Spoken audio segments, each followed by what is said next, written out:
everyone. I was gonna say like, I don't know. Okay, just not going well. Hello everyone, welcome back to the channel. I am a little late with my nighttime skin routine because I was supposed to have it like last week. Things happen. Look, I'm trying to do a 2-a-week schedule, but sometimes it's just not like compatible with my schedule to do other things, so I'm not gonna set days for when I'm gonna post. I want to try to aim to post Mondays and Thursdays, but I may skip 1 or 2 sometimes, so just better be subscribed and have the bell button thing so you know when I'm uploading. So I'm gonna use this as my headband actually. I do have fake lashes on, so we're gonna start by removing them. I know a lot of people just rip them off, but I end up ripping a little bit of my eyelashes off and I don't want to do that because kind of panicked about that. So what I do usually is, this is the Mellow mist. I usually just spray my eyes. No, I shouldn't talk because that doesn't taste well. I usually just spray my eyes and then try to like soften it. I just try to massage my eyes a little bit here at the root of the lashes. Dissolve the glue. It's better if it's a mist that has a little bit of oil. So I'm not sure that this has actually, but I really love this mist for face anyway. This is the 4th rate Mellow mist. It takes a little while. It's lifting off and then I just peel off carefully. One is out and no lashes came off. Yay, that's always a victory. Once I take them off though, if you want to have like take proper care of your lashes, I just brush them a little with this pulley. This is a complete side note, but I just like brush them a little to make sure they maintain the shape. I still have a bit of mascara, so I'm still gonna use a night makeup remover because I have really sensitive eyes and if I put like a balm or anything and really try to dig it in here, most balms will hurt. And this is the La Roche-Posay's Respectissime waterproof makeup remover, which is finishing by the way. But I've used this for years and if you go back on any of my skin routines at night, this is what I'm removing my mascara with because it's super effective and super gentle, does not sting one bit. So I'm using, what are those called? Like a washable cotton pad-ish thing. And I'm just soaking it a little bit like this. And then just removing that. Like it's super easy. Look at that. It's almost all done. And I just want to have like the crummy mascara removed before I go in with the balm. And I'm also gonna take my lip off with that as well.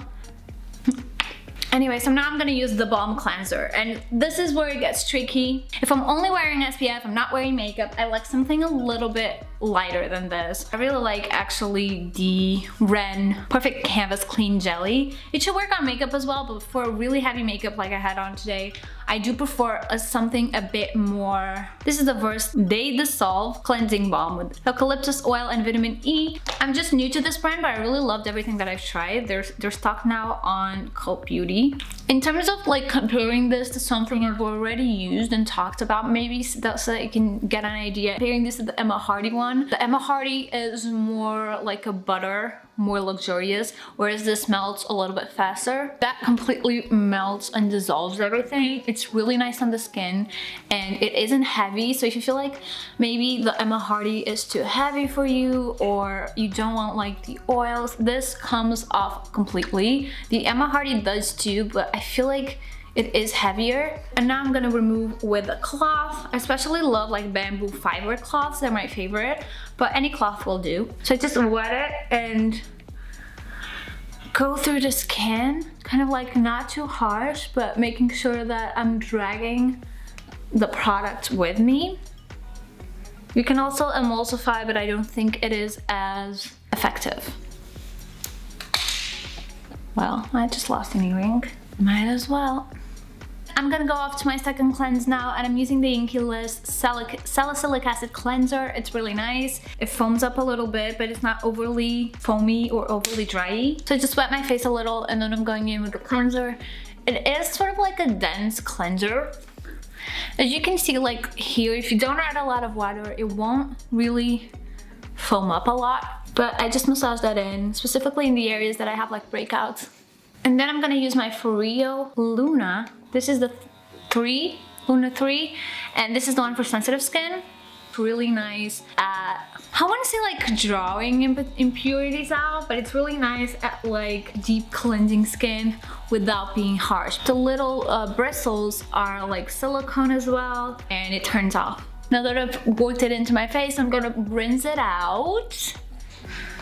And now I'm just gonna pat my skin with a dry cloth. And we're squeaky clean without the squeaky. As my exfoliating toner, I love the Paula's Choice Clear Anti-Redness Exfoliating Solution. Any of her BHA toners are amazing, but if you have sensitive skin and acne, I really love this because it is 2%, so it's super hardcore without being overly drying. It doesn't sting or anything. It's kind of like magic. When it comes to like strong ingredients, Paula's Choice does non-irritating formulas all the time. If my skin is not feeling particularly dry, I'll just go up to the treatment next. If my skin is really dry, I'll add the hydrating toner on top of that. And I really love this WHAMISA Organic Flowers toner. I love the deep rich one. There's also one for like oily skin and everything, but this is my favorite. This is more so like an essence-y, gooey, and I was just pat in and let that sink in. If I want to use like a retinol or more acids on top, but I feel like I don't want to overexpose my skin, this is a really great also like a prep product because it offers the hydration and calmness. Now here's where it gets tricky, because how to decide my next step. Because my skin is constantly changing and because of all my acne treatments and everything, every single day I need sometimes a different type of product. So I've chosen 3 products and then 1 topper sort of product. And I'm gonna talk you through them all. I feel like I've over medicated my skin recently. I've over exfoliated, I've over dried it, and I feel like I need a shot of hydration, just give my skin a break for the night. This is what I'm using. This is the Paula's Choice Nightly Reconditioning Moisturizer for all skin types. It's kind of like a gel-ish. I'm gonna show you the texture. It has wild cherry and flaxseed, minimizes visible signs of aging, neutralizes daily environmental damage, and it's a soothing, lightweight lotion. It's super soothing without being like too nourishing or too heavy, so if you have like acne or anything, it's not gonna accentuate that, it's not gonna make your acne worse. And if you have just like one spot, then I would apply this and just like a little bit of benzoyl peroxide on top of it. This is the OBAGI Clenzaderm MD one. This is 5%. I also have a 10%, so it kind of depends on how my skin is feeling. I don't know if you can buy this over the counter. This was gifted by the clinic that is doing my facial treatments, but any benzoyl peroxide would do with the same percentage, I would think. If I'm feeling like I need skin renewal, then I'm going for my Retinol ZO Skin Health by OBAGI, and it's again gifted by the Mayfair Clinic, which they are doing my treatment, and this is 0.5% retinol. Paula's Choice does a 1% that I'll link down below that I've used as well before, and it's really great. I do think this works better at peeling skin if that is your aim. If your aim is just like long-term texturization, the Paula's Choice one is really good as well. But basically, how you know a retinol is high in percentage is because it has to be yellow. So if your formula colors is not similar to this, then it's not a high percentage enough for this type of like intensive treatment. This is very good, very lightweight, and the Paula's Choice is very similar in texture really. If I'm feeling like I want an overall clearing of my skin, if I feel like my skin is feeling really congested, then I'm going for the Effaclar Duo by La Roche-Posay. It is not something that I can wear every day, even just once a day. It's too much for me. But again, what I do is kind of I feel out what my skin needs at the moment. I feel like my skin is kind of congested, so I'm gonna go for the Effaclar Duo. I hope that wasn't that probably was too confusing. I'll just apply it all over. If you feel like you have sensitive areas of your skin, then try to avoid those areas. Like I usually try to avoid around the nose. And this sinks in fast. It does go well under makeup, provided your skin is not being over dried with it. So I do have like a little spot here, and I have a few spots here, but anyway, I'm just gonna apply a little bit of the BP. And so I'm just gonna go like, oh, I did it wrong. Okay, massage that in a bit here. Under my eyes, I'm gonna use the Tropic Eye Dream Age-Defying Overnight Butterbalm. I think I've talked about this before in my favorites or something, but it is sort of like a balm really. It kind of melts into skin like a butter would, and then I just apply it really under my eyes. It is very emollient, so if you don't have like dry eyes, this might be a bit much.